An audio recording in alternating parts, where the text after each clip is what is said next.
Tu dois aider ton frère. La famille avant tout, Mariana. Je fixais mon téléphone, lisant le message de mon père pour la 3e fois. L'audace était à couper le souffle. Mes mains tremblaient alors que j'étais assise à ma table de cuisine à Milwaukee, dans le Wisconsin, essayant de comprendre ce qu'il me demandait. 2200 $ pour la fête de remise de diplôme de mon frère. Ce n'était pas une demande, c'était une exigence. Je m'appelle Mariana et j'ai 29 ans. Je travaille comme hygiéniste dentaire dans un cabinet animé du centre-ville, et je suis une mère célibataire pour le plus merveilleux des petits garçons de 5 ans nommé Lucas. Son père est parti avant sa naissance, et honnêtement, c'était probablement mieux ainsi. Ce qui n'était pas mieux, c'était la façon dont ma propre famille nous a traités au fil des ans. Je regardais Lucas de l'autre côté de la pièce, qui construisait une tour avec ses blocs sur le sol du salon. Ses boucles brunes rebondissaient pendant qu'il se concentrait, la langue légèrement tirée comme le font les enfants quand ils sont absorbés. Il n'avait aucune idée de ce qui s'était passé il y a seulement 3 jours. Ou peut-être que si, et qu'il était juste meilleur que je ne le pensais pour cacher sa peine. Il y a 3 jours, c'était la fête du 5e anniversaire de Lucas. J'avais envoyé des invitations à mes parents, à mon frère Tyler et à ma sœur cadette Bethany 6 semaines à l'avance. J'ai appelé pour confirmer. J'ai envoyé des rappels par message. J'ai même proposé de venir les chercher si le transport était un problème, bien qu'ils habitent tous à moins de 20 minutes de chez moi. La fête devait commencer à 14 h. J'avais loué un château gonflable, commandé un gâteau de super-héros personnalisé qui m'a coûté l'équivalent d'une semaine de course, et invité les amis de Lucas de la maternelle. J'ai décoré le jardin moi-même, veillant jusqu'à minuit la veille pour installer des guirlandes lumineuses et accrocher des bannières. Lucas n'arrêtait pas de demander quand grand-père et grand-mère arriveraient. Quand oncle Tyler viendrait. Il voulait leur montrer son nouveau vélo, celui pour lequel j'avais économisé pendant des mois. Chaque voiture qui passait, il courait à la fenêtre, pressant ses petites mains contre la vitre. Ils sont là, maman?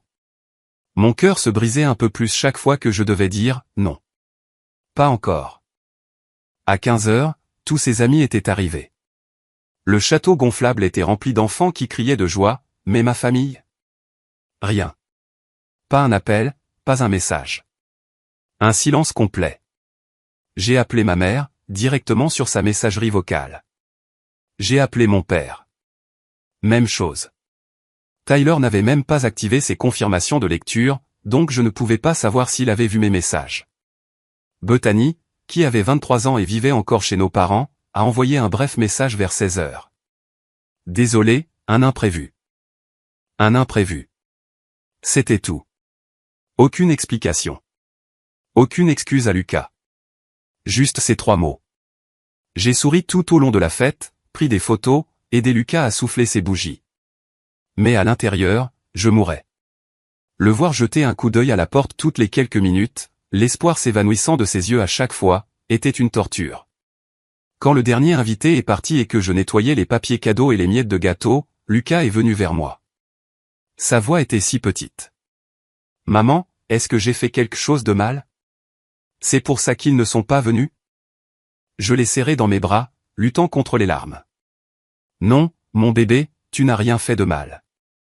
Absolument rien. » Mais assise ici maintenant, en lisant le message de mon père exigeant de l'argent pour la fête de remise de diplôme de Tyler, j'ai réalisé quelque chose. Ce n'était pas la première fois. Ce n'était même pas la 2e fois. C'était un schéma. Et j'avais été trop aveugle, ou trop pleine d'espoir, ou trop désespérée de leur approbation pour le voir clairement. L'année dernière, ils avaient également manqué le 4e anniversaire de Lucas. Ma mère avait prétendu avoir mal à la tête. Mon père avait dit qu'il devait travailler. Tyler n'avait pas répondu du tout. Mais 2 semaines plus tard, quand Tyler a eu besoin d'argent pour des réparations de voiture, mon père m'avait appelé directement, s'attendant à ce que je contribue à hauteur de 300 $ parce que, c'est ce que la famille fait. J'avais payé comme une idiote. Je l'avais fait. L'année d'avant, ils étaient venus à la fête du 3e anniversaire de Lucas mais étaient partis au bout de 20 minutes parce que Bethany voulait aller faire du magasinage.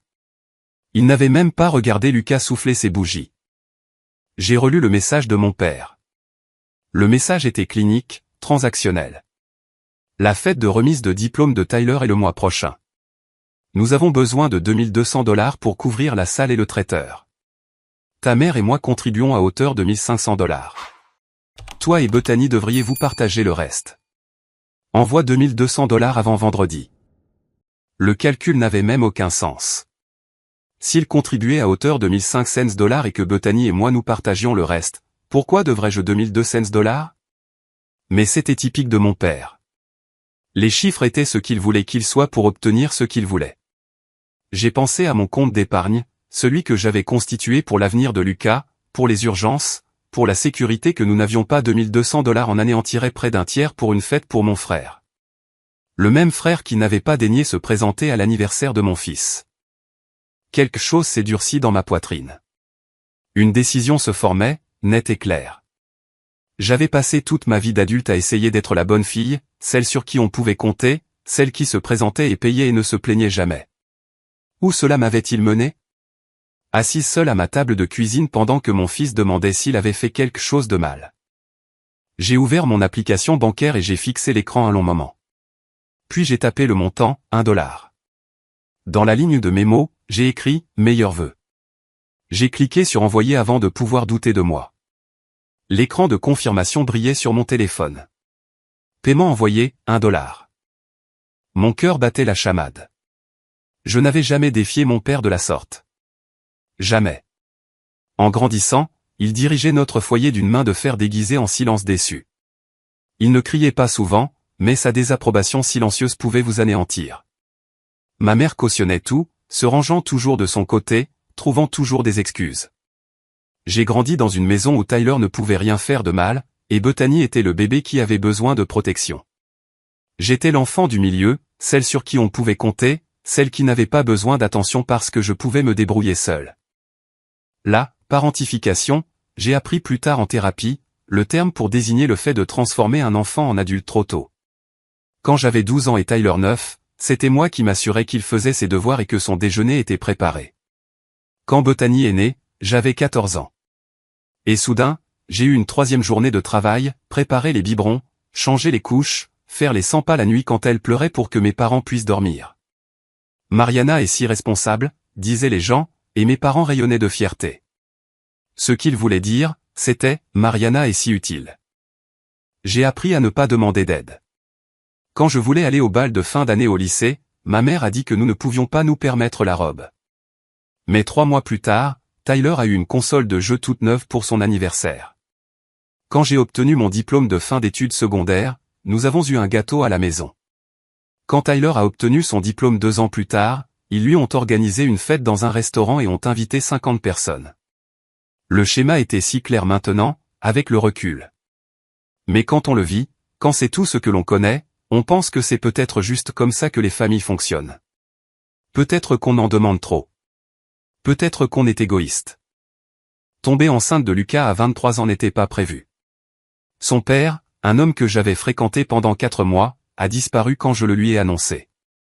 La réaction de mes parents était prévisible, de la déception enrobée de déclarations du type « Nous te soutiendrons », qui ne se sont jamais vraiment concrétisées en soutien réel. Ils ne sont venus à aucun de mes rendez-vous prénataux. Ne m'ont pas aidé à préparer la chambre de bébé. Quand j'ai commencé le travail avec 2 semaines d'avance et que j'ai appelé ma mère en panique, elle a dit qu'elle ne pouvait pas venir à l'hôpital parce qu'elle avait des projets avec Bethany. J'ai eu Lucas seul. Enfin, pas entièrement seul. Une merveilleuse infirmière nommée Patricia m'a tenu la main pendant les pires moments, mais aucune famille. Personne qui était censé m'aimer inconditionnellement. Après la naissance de Lucas, les choses se sont légèrement améliorées. Mes parents venaient de temps en temps, apporter de petits cadeaux. Ils aimaient montrer des photos de leur petit-fils à leurs amis. Mais les problèmes de fond persistaient. Chaque réunion de famille était structurée autour de ce dont Tyler avait besoin, de ce que Bethany voulait. Lucas et moi étions des pensées secondaires. Quand Lucas avait 18 mois, ma voiture est tombée en panne. J'ai appelé mon père parce que je ne savais pas quoi faire d'autre. Le devis de réparation était de 800 $, de l'argent que je n'avais pas. Il m'a fait la morale pendant 20 minutes sur la responsabilité financière avant de finalement accepter de me prêter l'argent. Prêter, pas donner. Je l'ai remboursé intégralement en 6 mois, même si cela signifiait manger du riz et des haricots pendant des semaines. 2 ans plus tard, Tyler a détruit sa voiture en conduisant en état d'ivresse. Mon père a payé le véhicule de remplacement sans discuter, $12 000, comme ça. Tyler ne l'a jamais remboursé. Quand j'ai interrogé ma mère sur cette différence de traitement, elle a dit, Tyler traverse une période difficile. Il a besoin de notre soutien. Et apparemment, moi non. J'avais essayé de leur en parler une fois, il y a environ 1 an. Je les ai fait asseoir et leur ai expliqué à quel point leur favoritisme me blessait, comment je me sentais invisible, comment Lucas méritait des grands-parents qui se montraient pour lui. Mon père a écouté les bras croisés, le visage impassible. Quand j'ai eu fini, il a dit, « Tu as toujours été trop sensible, Mariana. Nous traitons tous nos enfants de la même manière. » Ma mère a acquiescé. « Tu imagines des choses. Nous vous aimons tous également. » Le gaslighting, un autre terme de thérapie que j'ai appris plus tard. Après cette conversation, j'ai arrêté d'essayer d'arranger les choses. J'ai maintenu un contact de base, envoyé des cartes d'anniversaire obligatoires, me suis présenté au dîner de fête, mais j'ai cessé d'attendre quoi que ce soit. J'ai cessé d'espérer qu'ils verraient soudainement Lucas et moi comme dignes de leur temps et de leur énergie. Pourtant, une partie stupide de moi avait espéré qu'ils viendraient à sa fête d'anniversaire. Je leur avais explicitement dit à quel point cela comptait pour Lucas, comment il en parlait depuis des semaines, à quel point il était excité de leur montrer ses nouvelles figures sur les barres de singe. Ils n'ont même pas pu envoyer un message avant 4 heures après le début de la fête. Maintenant, assise dans ma cuisine avec la confirmation de paiement de $1 sur mon écran, j'ai senti quelque chose changer. Pas seulement de la colère, bien qu'il y en ait eu beaucoup, mais quelque chose de plus froid, de plus calculé. J'avais joué selon leurs règles toute ma vie, et cela ne m'avait mené nulle part. Il était peut-être temps d'établir mes propres règles. Mon téléphone a vibré. Un message de mon père.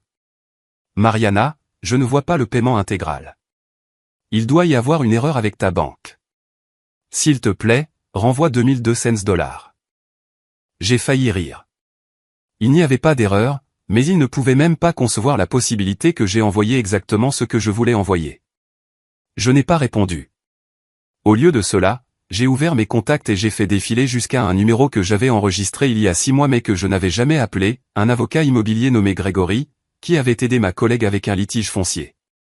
Parce qu'il y avait quelque chose que mes parents ne savaient pas, quelque chose sur lequel je travaillais discrètement depuis le 4e anniversaire de Lucas, quand il m'avait montré pour la première fois à quel point nous comptions peu. La maison dans laquelle je vivais, celle pour laquelle je faisais des paiements depuis 3 ans, n'était pas seulement à mon nom. Légalement, elle avait été détenue conjointement par mon père et moi. Il avait co-signé le prêt hypothécaire quand j'avais 26 ans, juste après la naissance de Lucas, soi-disant pour m'aider à obtenir de meilleurs taux. À l'époque, j'avais été reconnaissante, naïve. Je n'avais pas réalisé que c'était une autre forme de contrôle. Il y a 6 mois, après cette conversation où ils m'ont dit que j'étais trop sensible, j'avais commencé à rechercher mes options. J'ai appris que je pouvais refinancer la maison à mon nom seul si je pouvais prouver un revenu et une solvabilité suffisants. Cela coûterait de l'argent que je n'avais pas facilement disponible, mais j'avais économisé, réduisant toutes les dépenses possibles. Il y a 3 mois, j'avais rencontré Grégory. Il a examiné mes finances et m'a dit que c'était possible. Difficile, mais possible. Il y a 2 mois, j'avais commencé le processus de refinancement. Je n'en avais parlé à personne, pas même à ma meilleure amie, Destiny.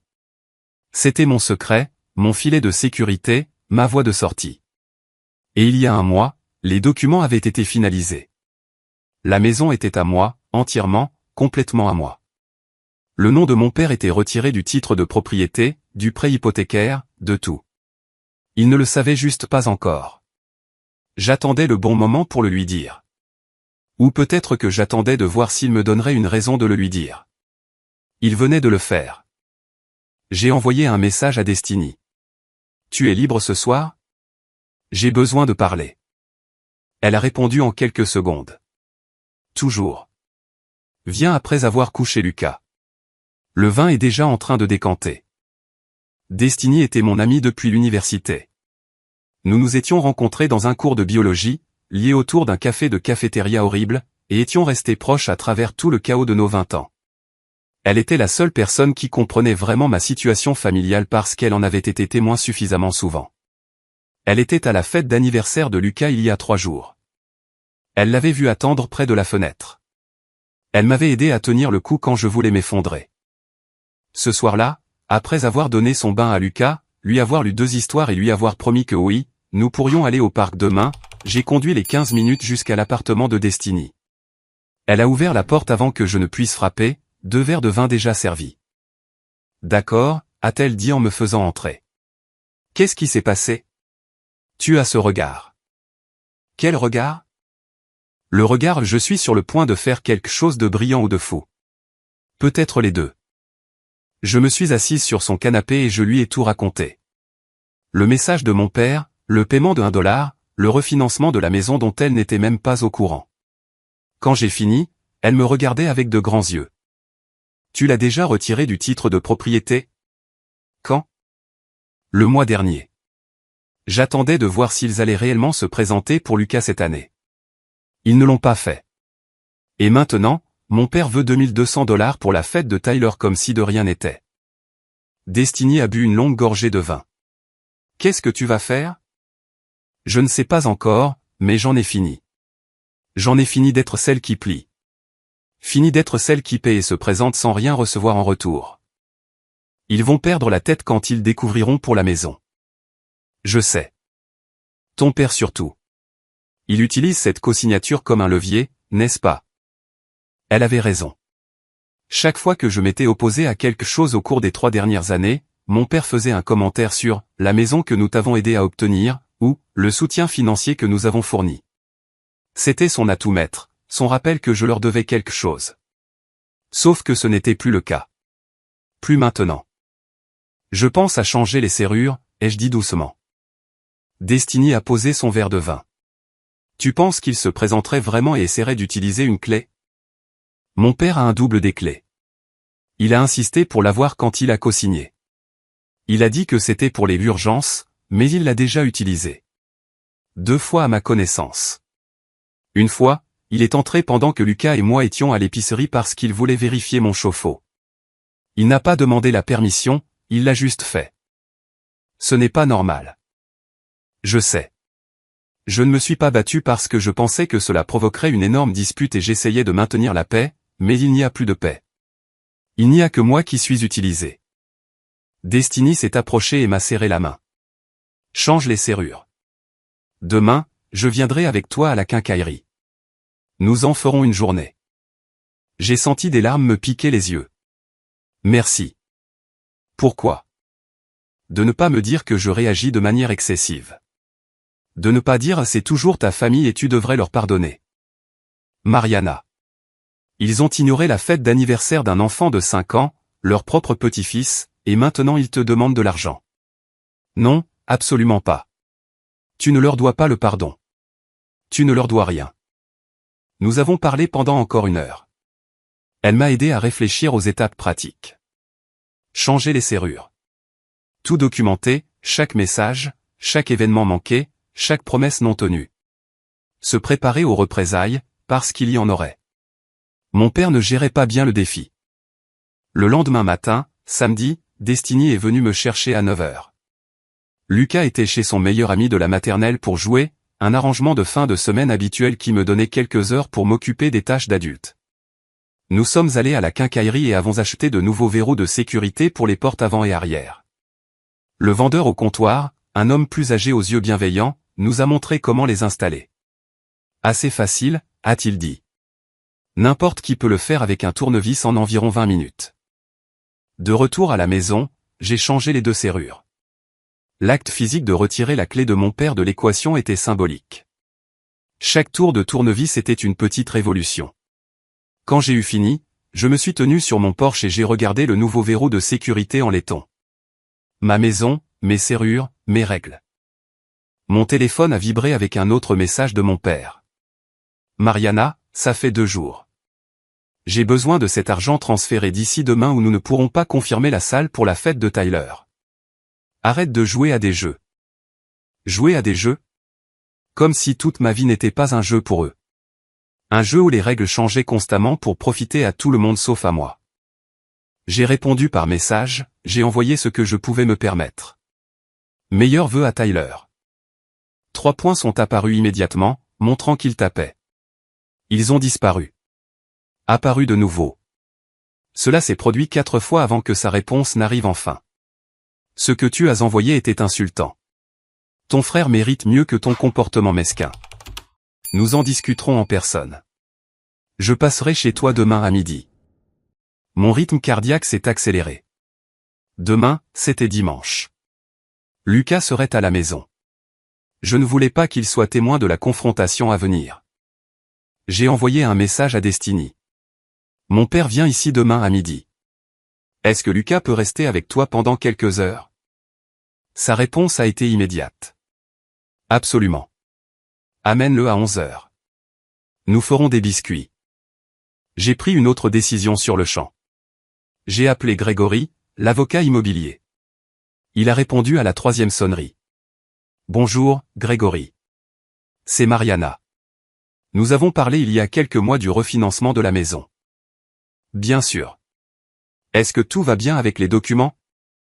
Les documents sont en ordre, mais je pense que je vais avoir besoin de documents légaux prouvant que la maison est uniquement à mon nom maintenant. Quelque chose d'officiel que je peux montrer à quelqu'un si nécessaire.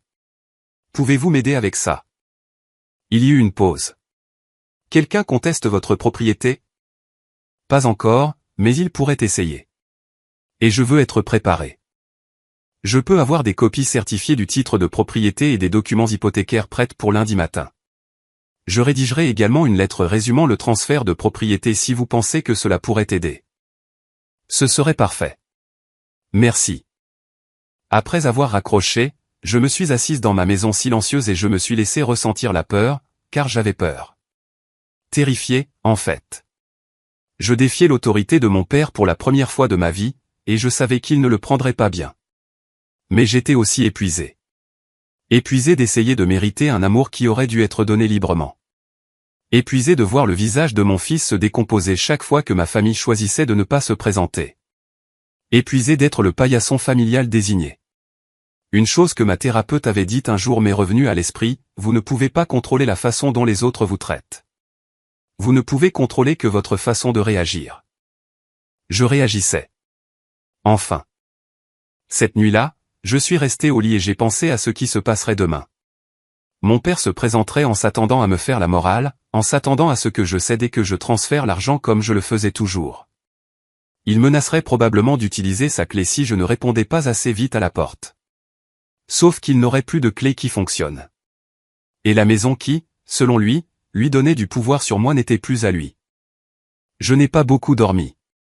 Chaque fois que je fermais les yeux, j'imaginais la confrontation, sa colère, les larmes de ma mère, les accusations d'ingratitude, d'égoïsme, d'être une mauvaise fille. Mais ensuite, je pensais à Lucas demandant s'il avait fait quelque chose de mal, et la peur se transformait en quelque chose de plus dur. La détermination. Dimanche matin, j'ai emmené Lucas à l'appartement de Destiny. J'ai emballé ses jouets préférés, quelques collations, et je lui ai dit qu'il allait avoir une journée spéciale de fabrication de biscuits avec Tati Destiny. « Pourquoi tu ne peux pas rester, maman ?» a-t-il demandé. « J'ai des trucs d'adultes ennuyeux à régler à la maison, mais je viendrai te chercher dans quelques heures et nous irons manger une glace, d'accord ?» Son visage s'est illuminé. « D'accord. » Destiny m'a serré dans ses bras à la porte. « Tu peux le faire. Appelle-moi si tu as besoin de renfort. » Je le ferai. Je suis rentré chez moi les mains tremblant légèrement sur le volant. À 11h45, je me suis assuré que tous les rideaux étaient fermés. Je ne voulais pas que mon père voie à l'intérieur. Je ne voulais pas qu'il pense qu'il avait le moindre droit sur mon espace. À midi pile, j'ai entendu une voiture se garer dans mon allée. À travers le Judas, j'ai vu mon père sortir, ma mère restant sur le siège passager. Typique. Elle le laisserait gérer la confrontation, puis prétendrait plus tard qu'elle avait essayé de maintenir la paix. Il s'est dirigé vers ma porte d'entrée avec l'assurance de quelqu'un qui s'attend à être obéi. Je l'ai regardé frapper, j'ai compté jusqu'à 10, puis il a frappé à nouveau, plus fort. Puis je l'ai vu fouiller dans sa poche et en sortir une clé. J'ai regardé à travers le Judas mon père insérer la clé dans la serrure. Il l'a tournée une fois, 2 fois. Son visage a montré de la confusion quand la serrure n'a pas bougé. Il a réessayé, agitant la clé plus énergiquement. Rien. Il a reculé, a examiné la clé comme si elle s'était transformée en la mauvaise, puis a réessayé la serrure. J'ai pu voir le moment exact où la prise de conscience l'a frappé. Sa mâchoire s'est crispée, son visage s'est assombri. Il a martelé la porte. Mariana, ouvre cette porte tout de suite. J'ai pris une profonde inspiration et j'ai ouvert, en laissant la chaîne de porte engagée pour qu'il n'y ait que quelques centimètres d'espace entre nous. Salut, papa. Ses yeux se sont posés sur la chaîne, puis sont revenus sur moi. Qu'est-ce qui se passe? Ma clé ne fonctionne pas. J'ai changé les serrures. Silence. Un silence complet, stupéfait.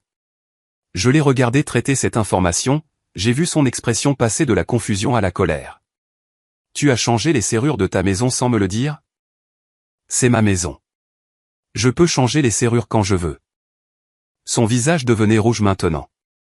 J'ai cosigné ce prêt hypothécaire. J'ai le droit d'y accéder. Tu as cosigné le prêt hypothécaire initial il y a 3 ans. J'ai refinancé le mois dernier. Ton nom n'est plus sur aucun document, donc non, tu n'as pas le droit d'y accéder. Je n'avais jamais vu mon père aussi choqué. Sa bouche s'ouvrait et se fermait comme s'il ne trouvait pas les mots. Derrière lui, je voyais ma mère sortir de la voiture, sentant clairement que quelque chose n'allait pas. Tu as refinancé, a-t-il finalement réussi à dire. Quand? Pourquoi n'ai-je pas été informé? Je n'étais pas obligé de t'informer. C'est ma propriété. Mariana, qu'est-ce qui te prend? D'abord, tu envoies un dollar insultant à ton frère. Maintenant, tu changes les serrures et tu agis dans mon dos avec des affaires légales. Je n'ai pas agi dans ton dos. J'ai géré mes propres affaires. Il y a une différence. Ma mère a atteint le porche. Qu'est-ce qui se passe, Gary? Pourquoi cries-tu? Ta fille a apparemment perdu la tête. Elle a changé les serrures et refinancé la maison sans nous le dire. Les yeux de ma mère se sont agrandis. Elle m'a regardé avec une expression que je n'arrivais pas tout à fait à déchiffrer. Mariana, chérie, pourquoi ferais-tu ça? Parce que c'est ma maison et que je voulais de nouvelles serrures. Mais ton père a toujours eu une clé pour les urgences. Il n'y aura aucune urgence qui l'obligera à entrer chez moi sans préavis. La voix de mon père s'est élevée. C'est à cause de l'argent, n'est-ce pas? Tu fais un caprice parce que je t'ai demandé de contribuer à la fête de remise de diplôme de ton frère. Tu n'as pas demandé, tu as exigé. Et tu l'as exigé 3 jours après que vous ayez tous manqué la fête d'anniversaire de Lucas sans même un appel téléphonique. Nous avons expliqué que ta mère avait une migraine. Et Tyler? Bethany? Quelles étaient leurs excuses? Ma mère est intervenue. Bethany avait un truc de travail et Tyler était occupé avec ses examens. Les examens se sont terminés 2 semaines avant la fête de Lucas. Je le sais parce que Tyler a publié sur les réseaux sociaux qu'il avait fini ses études. Mon père s'est approché de la porte, et j'ai instinctivement reculé même si la chaîne tenait. Tu es incroyablement égoïste en ce moment. La remise de diplôme de ton frère est une étape majeure. La fête est importante pour lui. Et le 5e anniversaire de mon fils n'était pas important? C'est différent. Lucas est un enfant. Il ne comprend pas encore ces choses. Les mots flottaient dans l'air comme du poison. Mes mains tremblaient de rage. Sortez de ma propriété. Les yeux de mon père se sont rétrécis. Pardon? Tu m'as entendu. C'est ma maison, ma propriété, et je vous demande de partir. Mariana, calmons-nous et parlons-en, a dit ma mère, sa voix prenant ce ton conciliant que je connaissais si bien. Nous sommes une famille. Nous n'avons pas besoin d'être si hostiles. Tu as raison. Nous sommes une famille. C'est pourquoi vous auriez dû vous présenter à l'anniversaire de votre petit-fils.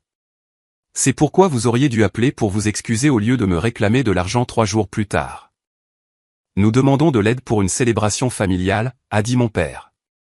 C'est ce que font les familles. Elles s'entraident. Alors où était mon aide quand Lucas est né? Où était mon aide quand ma voiture est tombée en panne et que tu m'as fait rembourser chaque centime? Où était mon aide quand je faisais des doubles journées de travail juste pour pouvoir acheter des couches et que tu as acheté à Tyler une voiture de 12 000 $? Ma mère a tressailli. Nous vous avons toujours tous traités équitablement. C'est un mensonge, et vous le savez. Le visage de mon père était maintenant pure fureur. Comment oses-tu parler à ta mère de cette façon? Nous t'avons mieux élevé que ça. Vraiment? Parce que de là où je suis, vous m'avez élevé pour accepter les miettes pendant que Tyler et Bethany avaient tout. Vous m'avez élevé pour être utile, pas aimé. Ce n'est pas vrai, la voix de ma mère s'est brisée. Nous aimons tous nos enfants également. Alors prouvez-le. Envoyez-moi des copies de chaque chèque que vous avez fait à Tyler au cours des 5 dernières années, de chaque paiement de voiture que vous avez couvert pour lui, de chaque facture de carte de crédit que vous avez payée pour Bethany. Additionnons tout cela et voyons si cela équivaut à ce que vous m'avez donné. Silence. Aucun d'eux n'a dit un mot. C'est ce que je pensais. J'ai commencé à fermer la porte. Mon père a plaqué sa main contre elle. Si tu n'ouvres pas cette porte tout de suite et que tu n'as pas une conversation civilisée, il y aura des conséquences. Quelles conséquences? Tu ne peux plus me menacer avec la maison. Tu n'as aucun pouvoir ici. Nous sommes tes parents. Nous avons tout à fait le droit d'attendre le respect et le soutien de notre fille. Et j'avais tout à fait le droit d'attendre que mes parents se présentent à l'anniversaire de leur petit-fils. Je suppose que nous sommes tous les deux déçus. J'ai fermé la porte, verrouillé le verrou de sécurité, engagé la chaîne. À travers le bois, j'entendais mon père crier, « Ce n'est pas fini, Mariana. Tu ne peux pas traiter ta famille de cette façon. » Je suis allé à la cuisine, tout mon corps tremblant. Je me suis versé un verre d'eau et j'ai essayé de calmer ma respiration. Dehors, j'entendais ma mère essayer de calmer mon père, leur voix s'estompant progressivement alors qu'ils retournaient vraisemblablement à leur voiture. Mon téléphone a commencé à sonner. Mon père. J'ai refusé l'appel. Il a sonné à nouveau. Refusé. Un message est arrivé. Tu fais une énorme erreur. Nous allons régler ça que ça te plaise ou non. Qu'est-ce que ça voulait dire? J'ai fixé le message, mal à l'aise. Mon père n'était pas du genre à faire des menaces en l'air. Un autre message, cette fois de Tyler. C'est quoi ton problème, putain? Papa vient de m'appeler en panique. Tu as changé les serrures de la maison qu'il t'a aidé à acheter? C'est dégueulasse. J'ai répondu, la maison que j'ai achetée. Que je paie. Qui est maintenant entièrement à mon nom. Et peut-être que si tu t'étais présenté à l'anniversaire de Lucas, nous n'en serions pas là. Tyler, Lucas est un gamin. Il aura plein d'anniversaires. Ma remise de diplôme n'arrive qu'une fois. L'audace était stupéfiante. Je n'ai pas répondu. En quelques secondes, mon téléphone a sonné à nouveau. Tyler. Cette fois, je l'ai laissé aller sur la messagerie vocale. Puis Bethany a appelé. J'ai refusé aussi. Un message de groupe est apparu, qui incluait mes parents, Tyler, Bethany et moi. Mon père l'avait lancé. Papa, réunion de famille ce soir à 18h chez nous. Mariana, tu dois être là. Ce comportement s'arrête maintenant. J'ai fixé le message. La présomption que je me présenterai, que je rentrerai dans le rang comme toujours, a fait bouillir mon sang. J'ai tapé, non. Juste ce mot. Papa, ce n'est pas optionnel. Moi, je suis une adulte. C'est absolument optionnel et je décline. Tyler, allez, Mariana. Arrête d'être dramatique. Bethany, on veut juste parler. Pourquoi es-tu si difficile? Maman, s'il te plaît, chérie, réglons ça en famille. J'ai mis mon téléphone en silencieux et je l'ai posé face contre la table. Je ne pouvais plus gérer ça. Pas maintenant. J'ai appelé Destiny. Est-ce que je peux venir chercher Lucas dans 1 heure au lieu de maintenant? J'ai besoin d'1 minute. Prends tout le temps dont tu as besoin. Il s'amuse comme un fou. Nous en sommes au 3e biscuit. Merci. Je t'expliquerai tout quand j'arriverai. Je me suis assise à ma table de cuisine et je me suis laissé pleurer. Pas des larmes de tristesse, des larmes de colère, des larmes de frustration, des larmes de soulagement, toutes mélangées en un fouillis d'émotions. Je venais de tenir tête à mon père pour la première fois de ma vie. J'avais fixé une limite et je l'avais fait respecter. Mais au lieu de me sentir triomphante, je me sentais terrifiée parce que je savais que ce n'était pas fini. Le message de mon père avait promis des conséquences, et il tenait toujours ses menaces. Ce qui me faisait le plus peur, c'est que je ne savais pas quelles pourraient être ces conséquences. 1 heure plus tard, je suis allé à l'appartement de Destiny pour récupérer Lucas. Il a couru vers la porte avec du chocolat sur le visage et un immense sourire. Maman, on a fait plein de biscuits et Tati Destiny m'a laissé mettre des pépites de chocolat en plus. Je l'ai soulevé, respirant son odeur de petit garçon, un mélange de sucre et de savon. Ça a l'air génial, mon grand. Destiny m'a prise à part pendant que Lucas rassemblait ses jouets. Comment ça s'est passé? À peu près comme prévu. Il a essayé d'utiliser son ancienne clé, a réalisé qu'elle ne fonctionnait pas, et a perdu la tête. Je leur ai dit de partir. Maintenant, toute ma famille est en pleine crise par message de groupe. Laisse-moi voir. Je lui ai tendu mon téléphone. Elle a fait défiler les messages, son expression s'assombrissant à chaque écran. Ils sont délirants. Complètement délirants. Écoute ça, on veut juste parler. Non, ils veulent te harceler pour que tu obéisses. Je sais. Tu vas à la réunion de famille? Absolument pas. Bien. Ne leur donne pas ce pouvoir. Elle m'a rendu mon téléphone. Qu'est-ce que tu penses qu'ils vont faire ensuite? Je ne sais pas. C'est ce qui m'inquiète. Lucas est revenu en sautillant avec son sac à dos. Prête, maman? Nous avons dit au revoir à Destiny et j'ai ramené Lucas à la maison.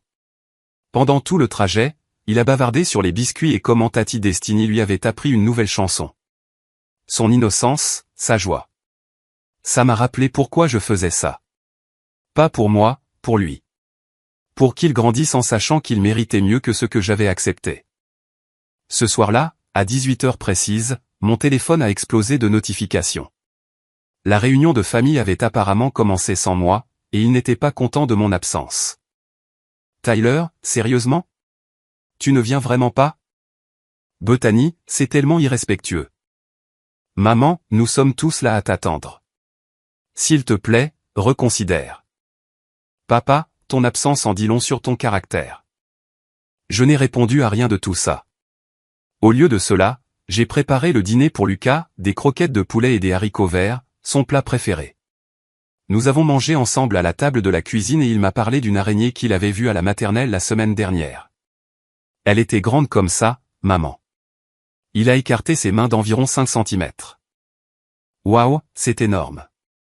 Oui, et mademoiselle Cathy a dit que c'était une araignée de jardin. Et qu'elles sont gentilles. C'est bon à savoir. Après le dîner, le bain et 2 histoires pour s'endormir, j'ai bordé Lucas dans son lit. Il m'a regardé avec ses grands yeux bruns. Maman, est-ce qu'on va avoir une autre fête d'anniversaire pour moi? Mon cœur s'est serré. Qu'est-ce que tu veux dire, chérie? Comme une fête pour recommencer, puisque grand-père et grand-mère et oncle Tyler ne sont pas venus à la première? Oh, mon cœur. Je me suis assise sur le bord de son lit et j'ai repoussé ses boucles. Nous avons déjà eu ta fête. Tu avais tous tes amis là, et c'était tellement amusant. Tu te souviens? Oui, mais je voulais montrer mon nouveau vélo à grand-père. Je sais que tu le voulais. Est-ce que tu penses qu'ils viendront l'année prochaine? Je voulais mentir. Je voulais le protéger de la vérité. Mais je ne voulais pas non plus lui donner de faux espoirs. Je ne sais pas, mon bébé. Mais tu sais quoi? Je sais que tu es tellement aimé par moi, par Tati Destiny, par tous tes amis. Et c'est ce qui compte. Il a réfléchi un instant. D'accord, maman. D'accord, maintenant dors bien. On a une journée au parc demain, tu te souviens. Son visage s'est éclairé. Oh, oui. On pourra aller sur les balançoires? Autant de fois que tu le voudras. Après qu'il se soit endormi, je suis allé dans ma chambre et j'ai vérifié mon téléphone. 17 appels manqués, 34 messages textes, tous de divers membres de la famille. Les messages étaient passés de agacés à en colère, puis presque frénétiques. Maman, Mariana, s'il te plaît, appelle-nous. Ton père est très contrarié. Tyler, tu te comportes comme une enfant.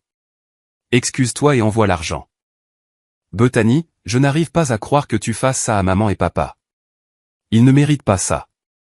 Papa, dernière chance. Appelle-moi avant 21h ce soir ou je viens chez toi demain et nous réglerons ça. Il était 20h45.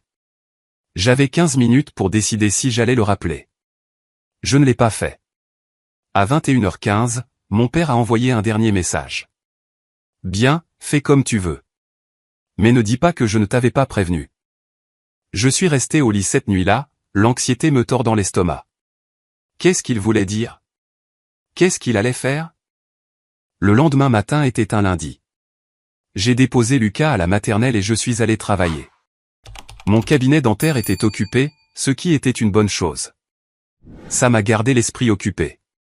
Entre les patients, je vérifiais mon téléphone. Rien de ma famille. Le silence semblait menaçant. Pendant ma pause déjeuner, je suis allé au bureau de Grégory pour récupérer les documents certifiés qu'il avait promis. Il m'a tendu une épaisse enveloppe Kraft. Tout ce dont vous avez besoin est là-dedans. Des copies certifiées du nouveau titre de propriété, des documents du prêt hypothécaire refinancé, et une lettre de ma part expliquant le transfert de propriété avec des citations légales. Si quelqu'un remet en question votre propriété, cela devrait clarifier les choses immédiatement. Merci beaucoup. Puis-je vous demander ce qui se passe? Vous semblez stressé. Je lui ai donné un bref résumé. Son expression est devenue inquiète. Gardez ces documents en lieu sûr, et si les choses s'enveniment, n'hésitez pas à appeler la police. Les dynamiques familiales peuvent être compliquées, mais la loi est claire. C'est votre propriété. Je suis retourné au travail avec l'enveloppe sur mon siège passager, me sentant un peu mieux. J'avais la preuve, légale et certifiée, que la maison était à moi. L'après-midi s'est déroulé sans incident. J'ai récupéré Lucas à la maternelle et nous sommes allés au parc comme je l'avais promis. Le voir sur les balançoires, entendre son rire, m'a rappelé ce qui comptait. Nous sommes rentrés vers 17h30. Lucas est allé directement à sa boîte à jouer pendant que je commençais à préparer le dîner. Je coupais des légumes quand j'ai entendu une voiture se garer dans mon allée. Par la fenêtre de la cuisine, j'ai vu la voiture de mon père, et celle de ma mère, et le camion de Tyler, et la berline de Bethany. Ils étaient tous là. Mon estomac s'est noué. J'ai rapidement sorti mon téléphone et envoyé un message à Destiny. Toute ma famille vient de débarquer chez moi. Tous. Sa réponse a été immédiate. Tu veux que je vienne? Pas encore, mais reste prête. Je les ai regardés sortir de leur véhicule et s'approcher de ma porte d'entrée. Mon père menait la marche, ma mère à ses côtés. Tyler et Bethany suivaient. La sonnette a retenti. Lucas a levé les yeux de ses jouets. C'est qui, maman? Juste des visiteurs, chérie. Reste ici, d'accord? Continue de jouer. Je me suis dirigé vers la porte d'entrée et j'ai regardé par le Judas. Ils se tenaient tous les quatre sur mon porche, ressemblant à une équipe d'intervention. J'ai ouvert la porte avec la chaîne toujours engagée. Nous devons parler, a dit mon père sans préambule. Non, nous n'avons pas à le faire. Mariana, s'il te plaît, a dit ma mère. Laisse-nous entrer. Discutons de cela comme des adultes. Il n'y a rien à discuter. Je ne vous donne pas d'argent pour la fête de Tyler. La maison est à mon nom. Fin de la discussion. Tyler s'est avancé. Allez. C'est ridicule. Laisse-nous entrer. Non. La voix de mon père s'est durcie. Mariana, si tu n'ouvres pas cette porte tout de suite, nous allons avoir un sérieux problème. Je n'ouvre pas la porte. Vous devez partir. C'est aussi la maison de notre petit-fils. Nous avons le droit de le voir, a crié la mère de Lucas par-dessus mon épaule. Lucas, chérie, c'est mamie. J'ai senti la rage m'envahir. N'appelez pas mon fils. Vous avez eu votre chance de le voir à sa fête d'anniversaire. Vous avez choisi de ne pas venir. Nous l'avons expliqué, a dit Bethany. Pourquoi ne peux-tu pas laisser tomber? Parce que c'est un schéma, Bethany, et j'en ai fini de faire semblant que c'est normal. Mon père a sorti son téléphone. Dernière chance, Mariana. Ouvre la porte ou j'appelle la police. J'ai cligné des yeux. Tu appelles la police? Pourquoi? Tu nous empêches de voir notre petit-fils. Cela pourrait être considéré comme de l'aliénation. Ce n'est pas ce que signifie l'aliénation parentale, et tu le sais. Je vous demande de quitter ma propriété. C'est mon droit légal. Nous verrons ce que la police a à dire à ce sujet. J'ai regardé avec incrédulité mon père composer le numéro. Il le faisait vraiment. Il appelait vraiment la police parce que je ne le laissais pas entrer dans ma maison. Oui, je dois signaler une situation, a dit mon père dans son téléphone, sa voix prenant un ton inquiet et raisonnable. Ma fille refuse de nous laisser voir notre petit-fils. Nous sommes chez elle en ce moment, et elle ne veut même pas nous parler correctement. Nous sommes inquiets pour le bien-être de l'enfant. Je n'en croyais pas mes oreilles. Il déformait toute la situation, faisant croire que j'étais le problème, que Lucas était en danger. L'adresse est le 2847 Maple Street, a-t-il poursuivi. Oui, nous attendrons ici. Merci. Il a raccroché et m'a regardé avec satisfaction. La police est en route. Peut-être qu'ils pourront te faire entendre raison. Mes mains tremblaient, mais j'ai forcé ma voix à rester calme. Tu fais une erreur. La seule erreur est la tienne. Tu as oublié qui est ta famille. Nous sommes là pour te le rappeler. J'ai fermé la porte et engagé le verrou de sécurité. Mon cœur battait à tout rompre. J'avais peut-être 15 minutes avant l'arrivée de la police. Je devais être préparé. J'ai attrapé l'enveloppe Kraft de Grégory et j'ai sorti tous les documents, les posant sur ma table basse où il serait facile d'accès. Puis j'ai sorti mon téléphone et j'ai ouvert mon application photo. J'ai fait défiler jusqu'à 3 jours en arrière, à la fête d'anniversaire de Lucas. J'avais pris tellement de photos, le jardin décoré, le château gonflable, le gâteau de super-héros, tout horodaté tout au long de l'après-midi.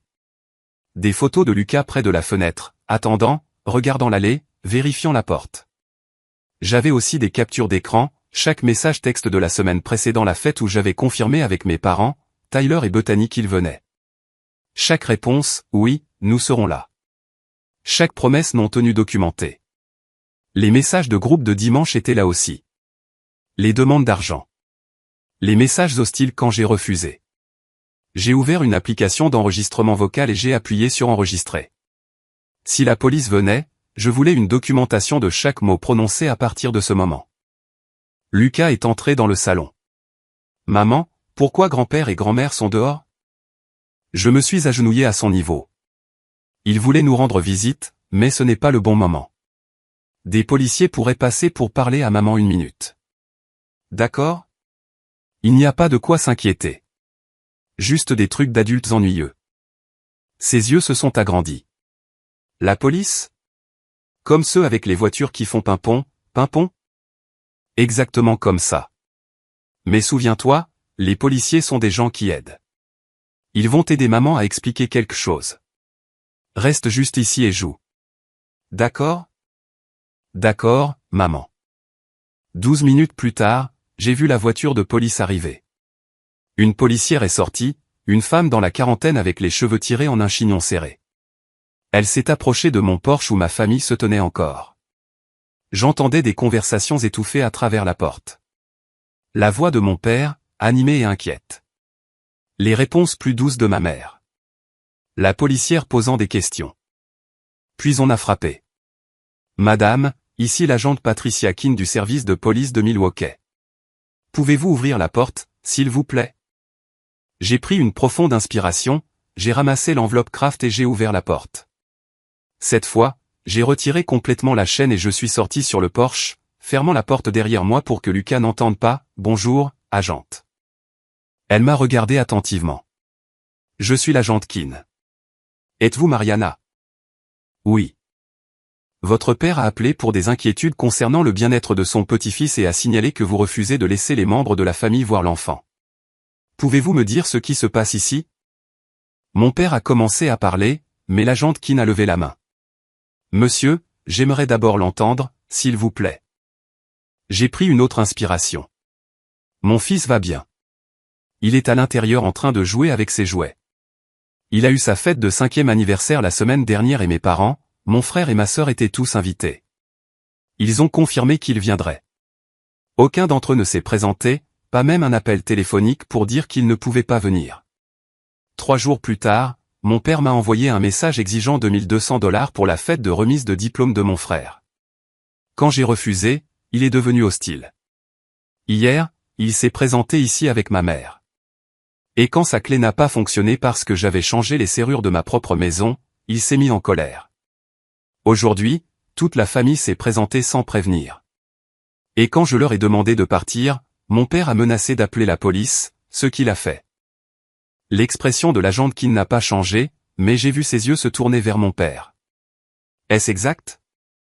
C'est une version très partiale des événements, a dit mon père. Ce qu'elle ne vous dit pas, c'est que j'ai co-signé le prêt hypothécaire de cette maison.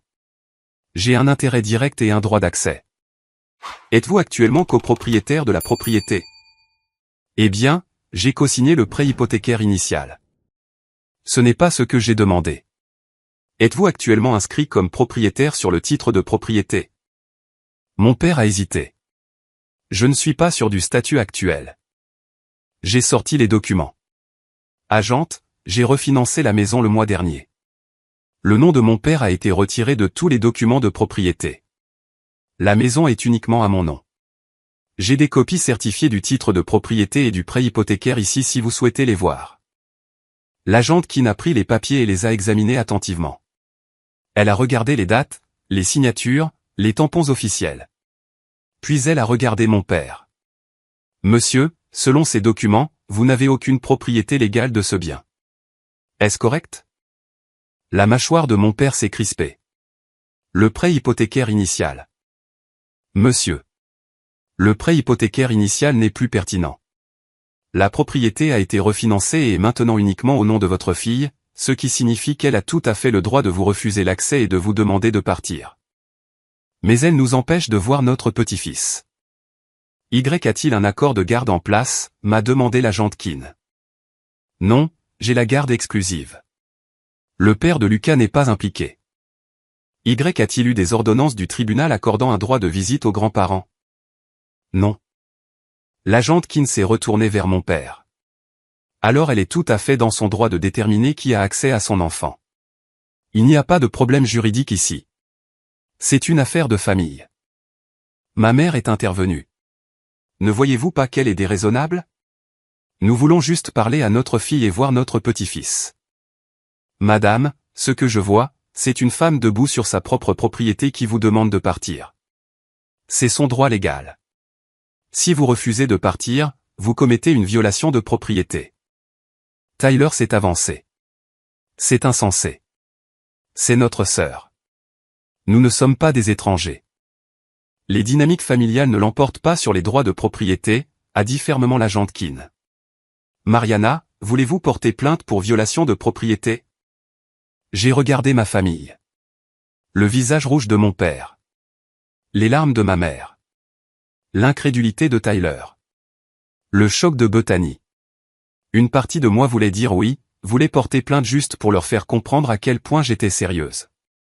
Mais une autre partie de moi, celle qui était épuisée et voulait juste la paix, ne pouvait pas le faire.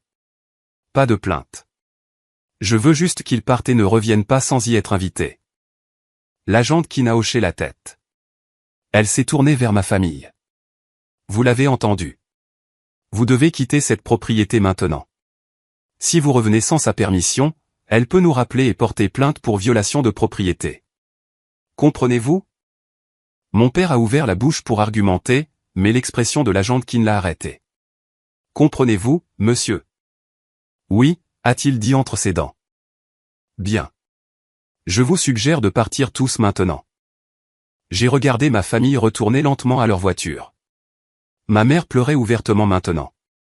Bethany a passé un bras autour d'elle. Tyler m'a jeté un regard de pur dégoût avant de monter dans son camion. Mon père a été le dernier à partir. Il s'est arrêté à la portière de sa voiture et m'a regardé. Tu vas le regretter, Mariana. Tu jettes ta famille par-dessus bord pour de l'argent et de l'orgueil. J'ai croisé son regard. Je protège mon fils de personnes qui ne le valorisent pas. Ce n'est pas quelque chose que je regretterai jamais. Il est monté dans sa voiture et a claqué la portière. L'agente Kin a attendu que tous les véhicules se soient éloignés avant de se retourner vers moi. Ça va? Je pense que oui. Merci d'avoir écouté les deux versions. C'est mon travail, mais pour ce que ça vaut, vous avez fait ce qu'il fallait. Ces documents vous ont évité bien des tracas.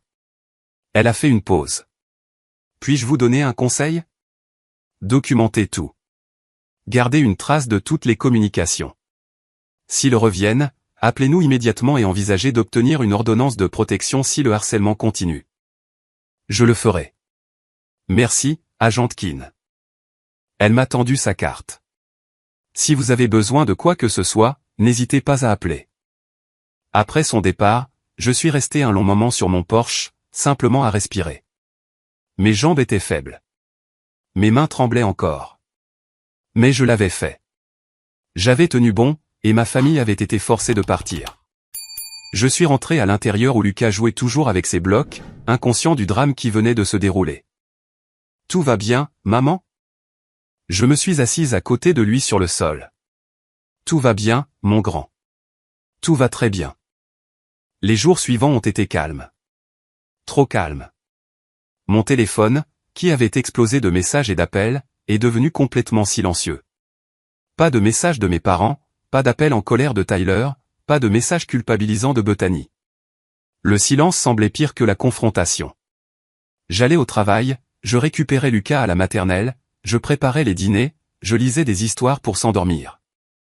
La vie normale continuait, mais j'avais l'impression d'attendre que le couperet tombe. Les derniers mots de mon père résonnaient dans mon esprit, « Tu vas le regretter ». Mercredi soir, 4 jours après que la police eut expulsé ma famille de ma propriété, j'ai reçu un appel d'un numéro inconnu. J'ai failli ne pas répondre, mais quelque chose m'a poussé à décrocher. « Allô ? Est-ce que je parle à Mariana ?» Une voix de femme, professionnelle et inconnue. « Oui. Qui est à l'appareil ? » Je m'appelle Jennifer, et j'appelle des services de protection de l'enfance. Nous avons reçu un signalement concernant votre fils de 5 ans, Lucas. J'aimerais planifier une visite à domicile pour faire le suivi de certaines préoccupations qui ont été soulevées. Mon sang se glaça. Quelles préoccupations ? Je ne peux pas discuter des détails par téléphone, mais je vous assure que c'est la procédure standard lorsque nous recevons un signalement. Est-ce que demain après-midi vous conviendrez pour une visite, vers 14 heures ? Mon esprit tournait à toute vitesse. Un signalement ? Quelqu'un m'avait signalé au service de protection de l'enfance, et je savais exactement qui. Oui, demain à 14 heures, c'est parfait. Merci. Je vous verrai alors. Après avoir raccroché, je suis resté assise à regarder mon téléphone. Mes mains tremblaient à nouveau, mais cette fois de pure rage. Mon père avait réellement appelé les services de protection de l'enfance contre moi. Il m'avait signalé comme une mère indigne parce que je ne voulais pas lui donner d'argent et ne le laissais plus contrôler ma vie. J'ai immédiatement appelé Destiny. Il a appelé les services de protection de l'enfance contre moi. Mon père a vraiment appelé les SPE. Quoi ? Tu es sérieuse ? Une assistante sociale nommée Jennifer vient demain à 14 heures pour une visite à domicile. Ils ont reçu un signalement avec des préoccupations concernant Lucas. C'est insensé. Lucas est en bonne santé, heureux, bien soigné. N'importe qui avec des yeux peut le voir. Je sais, mais je dois le prouver maintenant. Je dois laisser une inconnue entrer chez moi et inspecter ma façon d'être parent parce que mon père est assez vindicatif pour utiliser le système contre moi. Destiny est restée silencieuse un moment. D'accord, voilà ce que nous allons faire. Tu vas nettoyer ta maison ce soir. Assure-toi que tout est organisé, sûr et bien rangé. Demain, avant l'arrivée de l'assistante sociale, je viendrai. J'apporterai des documents. Quel genre de documents ? Les dossiers de la maternelle de Lucas montrant une assiduité parfaite et aucune préoccupation. Des photos de sa fête d'anniversaire montrant un enfant heureux et en bonne santé. Des lettres de recommandation si tu en as besoin. Nous allons faire en sorte qu'il leur soit impossible de trouver quoi que ce soit de mal parce qu'il n'y a rien de mal. Merci, ai-je murmuré. Et Mariana, après que ce soit fini, tu dois envisager cette ordonnance de protection que l'agente Keane a mentionnée. Ton père a fait passer ça au-delà du drame familial. Elle avait raison. Je savais qu'elle avait raison. Cette nuit-là, après que Lucas soit allé au lit, j'ai nettoyé ma maison plus minutieusement que jamais. J'ai organisé les jouets de Lucas, essuyé chaque surface, vérifié que tous les médicaments étaient correctement rangés et étiquetés, m'assurant qu'il y avait beaucoup de nourriture saine dans le réfrigérateur et le garde-manger. J'ai rassemblé les dossiers médicaux de Lucas, ses bulletins de maternelle, ses courbes de croissance de son pédiatre. J'ai à peine dormi. Le lendemain, j'ai pris un jour de congé. Destiny est arrivée à midi avec un dossier rempli de documents. Dossier de la maternelle, a-t-elle dit en étalant les papiers sur ma table de cuisine. J'ai appelé mademoiselle Cathy et lui ai expliqué la situation. Elle a écrit une lettre détaillant le développement, les compétences sociales et le bien-être général de Lucas. Elle a également noté que tu es toujours à l'heure pour le déposer et le récupérer, que tu assistes à toutes les réunions parents-professeurs et que tu te portes volontaire pour les activités de la classe. Elle a fait ça pour moi. Elle a été horrifiée quand je lui ai dit que quelqu'un t'avait signalé au SPE. Elle a dit que c'est de toute évidence malveillant et qu'elle serait heureuse de témoigner de cela si nécessaire. J'ai senti des larmes me piquer les yeux. Je ne te mérite pas. Si, tu me mérites. Maintenant, j'ai aussi des photos de la fête d'anniversaire, les coordonnées de ton pédiatre et une liste de références, y compris moi, mademoiselle Cathy, et 3 de tes collègues qui te connaissent depuis des années. À 14 heures précises, Jennifer des SPE est arrivée. Elle était plus jeune que ce à quoi je m'attendais, peut-être au début de la trentaine, avec des yeux bienveillants et une attitude professionnelle. Je l'ai invitée à entrer, j'ai présenté Destiny comme mon amie qui était là pour un soutien moral. Jennifer a fait le tour de la maison, prenant des notes. Elle a demandé à voir la chambre de Lucas, la cuisine, la salle de bain. Elle a vérifié que les produits de nettoyage étaient rangés en toute sécurité, qu'il y avait des détecteurs de fumée fonctionnels, que la maison était propre et bien entretenue. Puis elle a demandé à parler à Lucas. Je l'ai fait sortir de sa chambre où il jouait. Il a regardé Jennifer avec curiosité, mais sans peur. « Salut, Lucas. Je m'appelle Jennifer. Je veux juste te poser quelques questions, d'accord ?»« D'accord », a-t-il dit, grimpant sur le canapé à côté de moi. « Tu aimes vivre ici ?»« Oui, j'ai ma propre chambre avec des draps de dinosaures. »« Ça a l'air cool. Est-ce que ta maman s'assure que tu as à manger ?»« Oui. On a eu des croquettes de poulet hier. C'est mes préférés. Est-ce que ta maman te fait mal ou te fait peur parfois ?» Lucas a semblé confus. Non, maman fait les meilleurs câlins. Jennifer a souri. Je parie qu'elle en fait. Est-ce que tu vas à l'école ? À la maternelle. Mademoiselle Cathy est ma maîtresse et elle est très gentille. Les questions ont continué pendant environ 10 minutes. Lucas a répondu à chacune honnêtement et joyeusement, complètement inconscient du poids qu'elle portait. Après que Jennifer ait fini avec Lucas, je l'ai renvoyée dans sa chambre pour jouer. Elle s'est assise en face de moi et de Destiny à la table de la cuisine. Je vais être honnête avec vous, Mariana. Le signalement que nous avons reçu alléguait une négligence, spécifiquement que votre enfant se voyait refuser l'accès aux membres de sa famille et qu'il était potentiellement maintenu dans un environnement dangereux. D'après ce que j'ai vu aujourd'hui et ma conversation avec Lucas, aucune de ces allégations ne semble être vraie. Elles ne le sont pas, ai-je dit fermement. Puis-je demander qui a fait le signalement ? Les signalements sont confidentiels, mais je peux vous dire que l'appelant s'est identifié comme le grand-père de l'enfant. Voilà. La confirmation. Mon père a appelé parce que j'ai refusé de lui donner de l'argent et que j'ai fixé des limites concernant l'accès à ma maison. Il y a 4 jours, la police a dû le faire partir, lui et d'autres membres de la famille, de ma propriété pour violation de propriété. Les sourcils de Jennifer se sont haussés. Je vois. Avez-vous une preuve de cela ?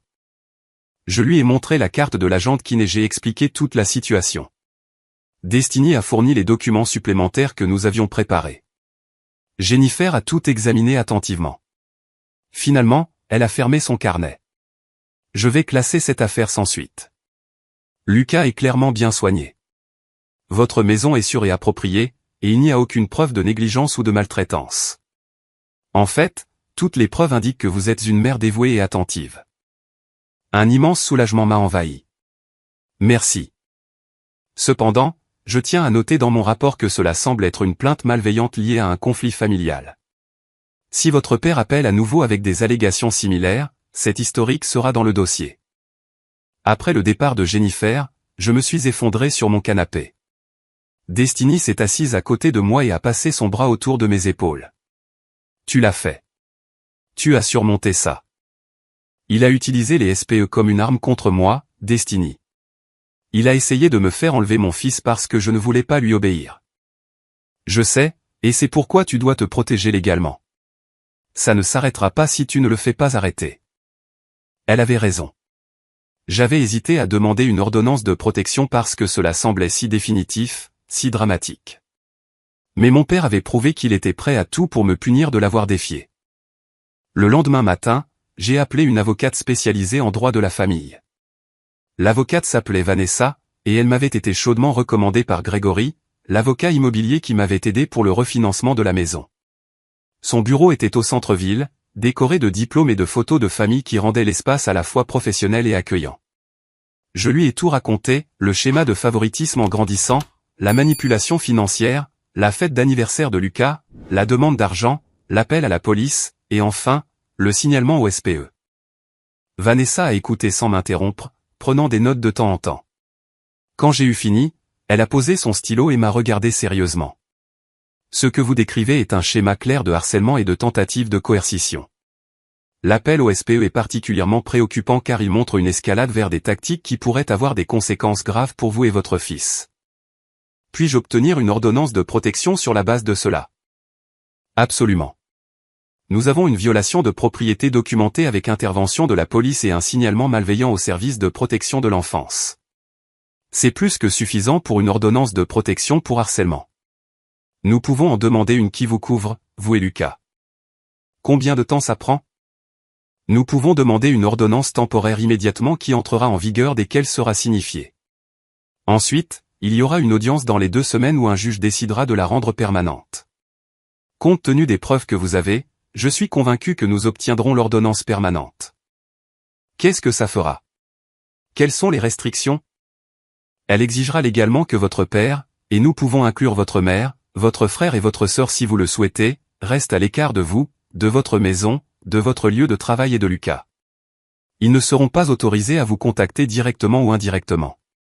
S'ils violent l'ordonnance, ils peuvent être arrêtés. L'idée que toute ma famille soit légalement bannie de ma vie semblait surréaliste, mais aussi nécessaire. Faisons-le. Juste mon père pour l'instant. Si les autres continuent de me harceler, je pourrai les ajouter plus tard. Correct. Nous commencerons par votre père puisqu'il a été l'agresseur principal. Nous avons passé l'heure suivante à remplir des papiers.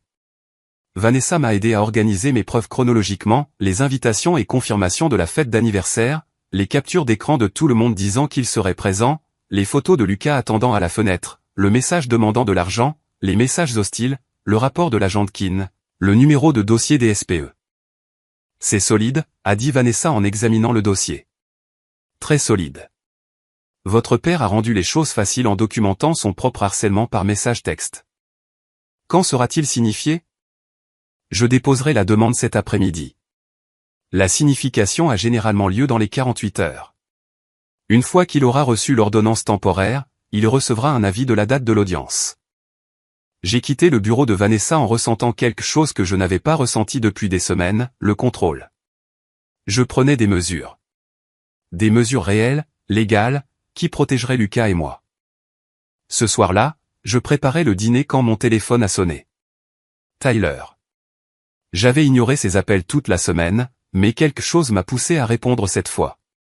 Quoi? Ne raccroche pas, s'il te plaît. J'ai besoin de te parler de papa. Je ne veux pas en entendre parler, Tyler. Écoute juste. Il perd la tête, Mariana. Vraiment. Il appelle tout le monde dans la famille, fulmine à ton sujet, au sujet de la maison, sur comment tu nous as trahis. Maman a peur qu'il fasse une crise cardiaque à cause du stress. Ce n'est pas mon problème. Il a appelé les SPE contre toi. Je sais qu'il l'a fait. Je lui ai dit que c'était fou, mais il n'a pas voulu écouter. J'ai fait une pause. Tu lui as dit de ne pas le faire? Bien sûr que je l'ai fait. Même moi, je sais que c'est allé trop loin. Mais il est convaincu que tu es une mère indigne parce que tu ne le laisses plus contrôler ta vie. Alors peut-être que tu devrais avoir cette conversation avec lui, pas avec moi. J'ai essayé. Nous avons tous essayé. Il n'écoute personne. Il prépare autre chose, Mariana.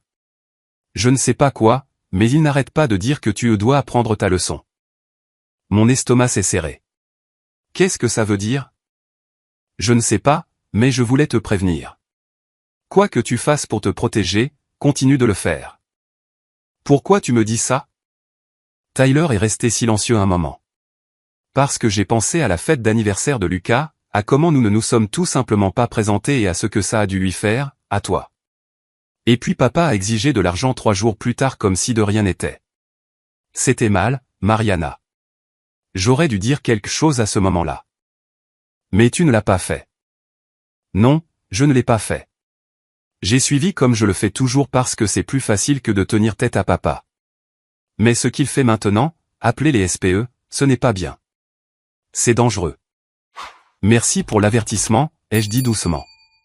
Mais Tyler, je veux que tu comprennes quelque chose. J'en ai fini. J'en ai complètement fini d'essayer d'avoir une relation avec des gens qui me traitent comme ça, y compris toi. Je comprends. Vraiment. Je voulais juste que tu le saches. Sois prudente. Après avoir raccroché, je suis restée assise avec l'avertissement de Tyler. Mon père préparait autre chose. Plus d'escalade, plus de tentatives pour me punir. Heureusement que j'avais déjà une longueur d'avance. 2 jours plus tard, un samedi matin, on a frappé à ma porte. J'ai regardé par le Judas et j'ai vu un homme en costume tenant un dossier. J'ai ouvert la porte avec la chaîne engagée. Mariana. Oui. Je suis un huissier de justice. Je dois signifier ces documents à Gary, il a vérifié ses papiers, dont on m'a dit qu'il pourrait être ici. Il ne vit pas ici. C'est ma maison. L'adresse que j'ai est indiquée comme sa dernière résidence connue. C'est incorrect. Il n'a jamais vécu ici. Je peux vous donner sa véritable adresse.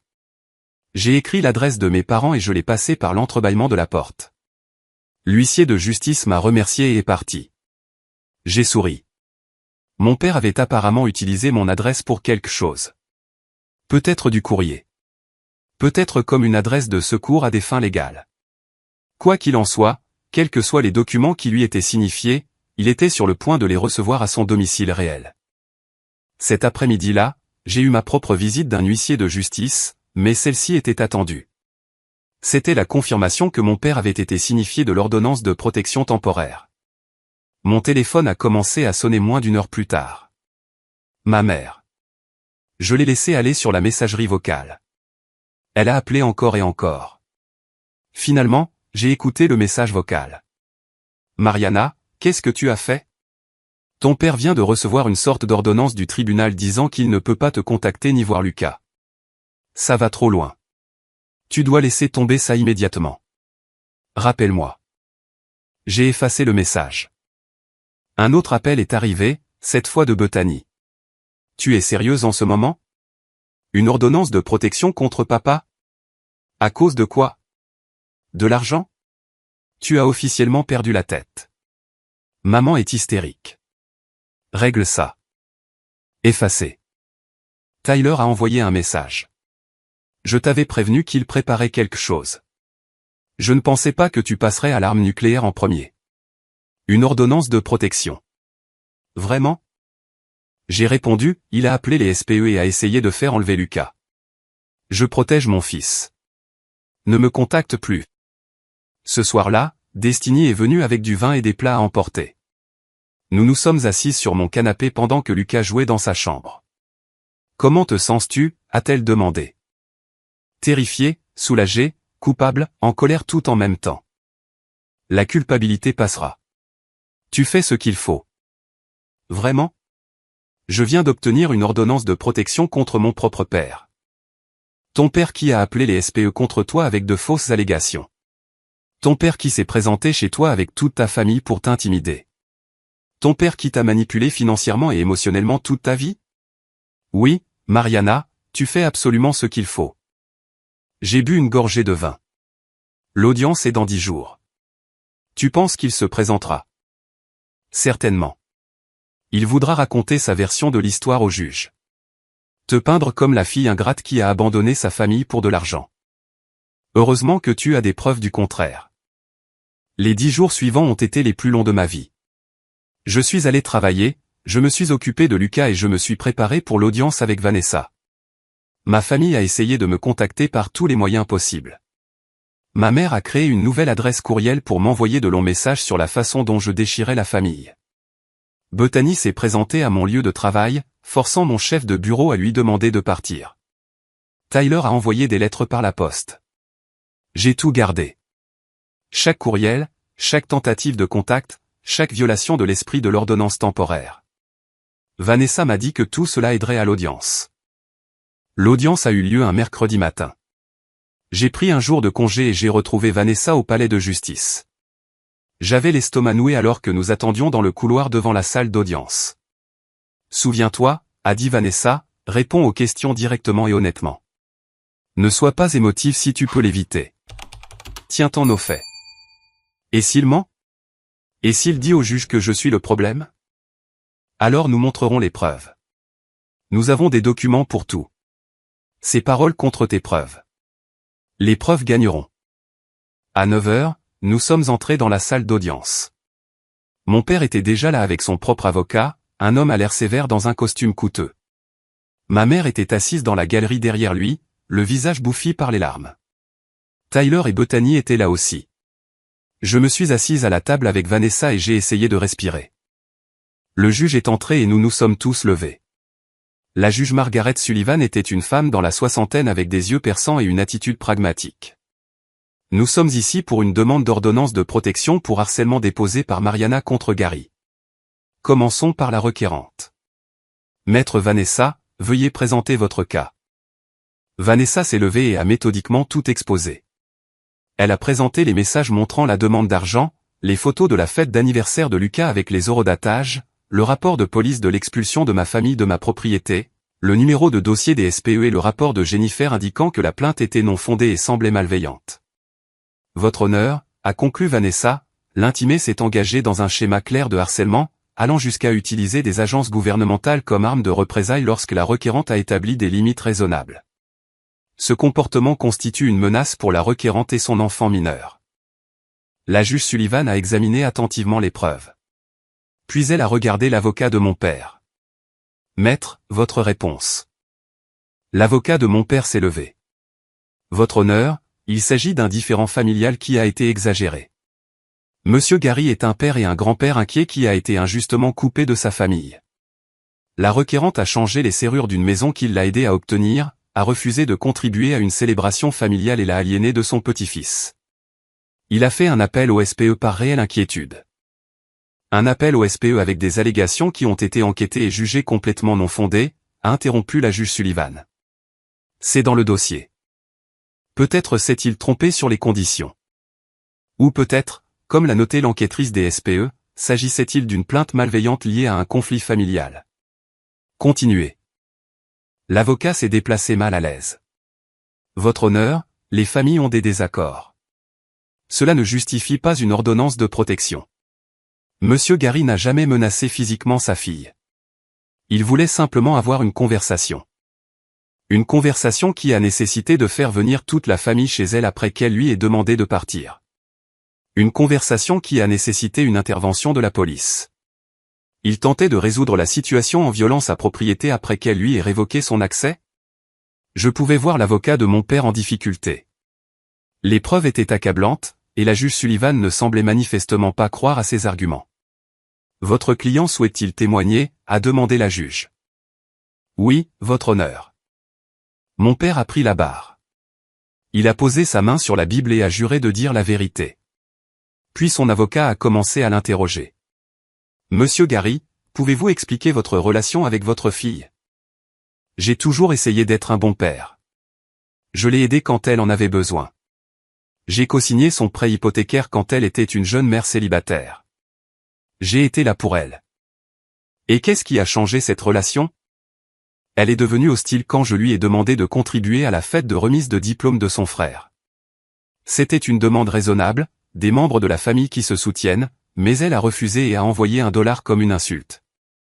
Pourquoi êtes-vous allé chez elle avec d'autres membres de la famille? Nous étions inquiets. Elle avait changé les serrures sans nous le dire. Elle refusait de communiquer. Nous voulions nous assurer que notre petit-fils allait bien. Et l'appel au SPE. Le visage de mon père a légèrement rougi. J'étais inquiet.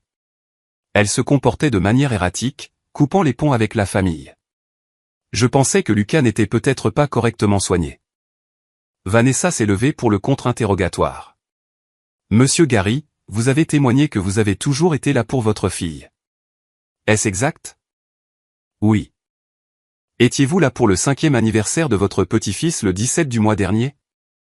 Sa mâchoire s'est crispée. Je n'ai pas pu venir. J'avais d'autres obligations. Quelles obligations? Je ne me souviens pas spécifiquement. Vous ne vous souvenez pas de ce qui était si important que vous ayez manqué l'anniversaire de votre petit-fils malgré avoir confirmé votre présence? C'était il y a 3 semaines. Et votre femme, votre fils Tyler, votre fille Bethany? Ils avaient aussi de mystérieuses obligations? Nous sommes une famille occupée. Trop occupée pour appeler et faire savoir à un enfant de 5 ans que vous ne veniez pas? Pas même un message texte? Silence. Monsieur Gary, combien d'argent avez-vous donné à Tyler au cours des 5 dernières années? Je ne vois pas en quoi c'est pertinent. Votre honneur, cela concerne le schéma de traitement, a dit Vanessa. J'autorise, a dit la juge Sullivan. Mon père s'est agité sur son siège. Je l'ai aidé quand il en avait besoin. Combien? Je ne tiens pas de registres exacts. Environ, peut-être 20 000, 30 000 $ au fil des ans. Et combien avez-vous donné à Mariana pendant la même période? Elle n'a pas eu besoin d'autant d'aide. Combien, monsieur Gary? Je lui ai prêté 800 $ une fois. Elle les a remboursés. Donc, vous avez donné 30 000 $ à votre fils mais prêté 800 $ à votre fille, qu'elle a remboursé. Est-ce exact? Tyler a eu plus de difficultés. Est-ce que ces difficultés incluaient le fait que vous lui ayez acheté une voiture de 12 000 $ après qu'il ait détruit son véhicule précédent en conduisant en état d'ivresse? L'avocat de mon père a objecté, mais la juge Sullivan a rejeté l'objection. Répondez à la question, a-t-elle dit. Oui, je lui ai acheté une voiture. C'est mon fils. Et Mariana est votre fille. Pourtant, vous avez exigé qu'elle vous rembourse 800 $. Cela vous semble-t-il équitable? C'était différent. Comment? Veuillez expliquer en quoi c'est différent. Mon père ne pouvait pas répondre. Vanessa a poursuivi son contre-interrogatoire, détruisant méthodiquement chaque affirmation qu'il avait faite. Au moment où elle a terminé, il avait l'air dégonflé et en colère. La juge Sullivan a demandé une brève suspension. Lorsque nous avons repris, elle a rendu sa décision. J'ai examiné toutes les preuves présentées aujourd'hui. Le schéma est clair. Monsieur Gary s'est livré à du harcèlement, à une violation de propriété, et a fait un signalement malveillant au service de protection de l'enfance lorsque la requérante a établi des limites raisonnables. L'ordonnance de protection temporaire est par la présente rendue permanente pour une période de 4 ans. Il est interdit à Monsieur Gary de contacter Mariana ou Lucas directement ou indirectement, de s'approcher à moins de 500 pieds de leur domicile, de leur lieu de travail ou de l'école de Lucas. Toute violation entraînera une arrestation immédiate. La séance est levée. J'ai entendu ma mère halter derrière moi. Bethany a commencé à pleurer. Tyler a mis sa tête dans ses mains. Mais tout ce que je ressentais, c'était du soulagement. À l'extérieur de la salle d'audience, Vanessa m'a serré la main. Vous avez été formidable là-dedans. Merci pour tout. Vous avez protégé votre fils. C'est ce qui compte. Je suis rentré chez moi en me sentant plus légère que je ne l'avais été depuis des semaines. L'ordonnance de protection était permanente. 4 ans de paix légalement imposés. Ce soir-là, j'ai reçu un dernier message d'un numéro que je ne reconnaissais pas, tu as gagné aujourd'hui, mais tu as perdu ta famille. J'espère que tu es heureuse. C'était clairement de mon père qui utilisait le téléphone de quelqu'un d'autre pour contourner l'ordonnance. Je l'ai transféré à Vanessa avec une note, violation de l'ordonnance de protection. Sa réponse est venue rapidement, transférée à la police. Conservez les preuves. S'il continue, nous ajouterons des accusations d'outrage à magistrat. J'ai envoyé les informations à l'agent qui et j'ai bloqué le numéro inconnu. Dans les mois qui ont suivi, mon père a essayé 2 autres fois de me contacter par des intermédiaires. Chaque fois, je l'ai documenté et signalé. À la 2e violation, il a passé une nuit en prison pour outrage à magistrat. Après cela, le contact a cessé complètement. Ma mère a envoyé un dernier courriel via un nouveau compte, me suppliant de reconsidérer, de penser à la famille, de pardonner. Je n'ai pas répondu. Bethany a essayé de m'approcher à l'épicerie une fois. Je lui ai rappelé qu'elle n'était pas encore sur l'ordonnance de protection, mais qu'elle pourrait l'être. Elle est partie. Tyler a cessé d'essayer complètement. Les conséquences pour ma famille étaient exactement ce qu'ils avaient mérité. La réputation de mon père dans leur communauté a souffert quand la nouvelle de l'ordonnance de protection s'est répandue. Ma mère, qui avait cautionné son comportement pendant des décennies, s'est retrouvée isolée des événements familiaux qu'elle avait toujours contrôlés. La fête de remise de diplôme de Tyler a eu lieu, mais elle était petite et calme. Apparemment, personne ne voulait contribuer l'argent que j'avais refusé de donner. Bethany, qui avait toujours compté sur nos parents pour un soutien financier, a dû prendre un deuxième emploi quand ils lui ont dit qu'ils ne pouvaient plus l'aider à cause des frais de justice pour contester l'ordonnance de protection. Ils avaient construit leur vie sur le contrôle et le favoritisme. Et quand je me suis retiré de cette équation, toute la structure s'est effondrée. Quant à moi, j'ai prospéré. Lucas a commencé la maternelle et s'est fait des amis merveilleux. J'ai eu une promotion au travail. Destiny et moi avons emmené Lucas au zoo, dans des musées, dans des parcs. Nous avons construit une vie pleine de gens qui se présentaient vraiment, qui se souciaient vraiment. Pour le 6e anniversaire de Lucas, nous avons eu une autre fête. Plus petite cette fois, juste ses amis de l'école, Destiny, quelques collègues avec qui je m'étais rapproché, et mademoiselle Cathy de son ancienne maternelle. Pas de drame familial, pas d'attente à la fenêtre, juste un enfant heureux soufflant des bougies entouré de gens qu'il aimait. En le regardant rire avec ses amis, j'ai pensé au chemin qui nous avait menés ici. La douleur de voir enfin ma famille clairement. La peur de leur tenir tête. Le soulagement de la protection juridique. La paix des limites respectées. Parfois, la vengeance n'est pas une question de grands gestes ou de confrontation dramatique. Parfois, c'est simplement refuser de jouer selon des règles conçues pour vous maintenir petit.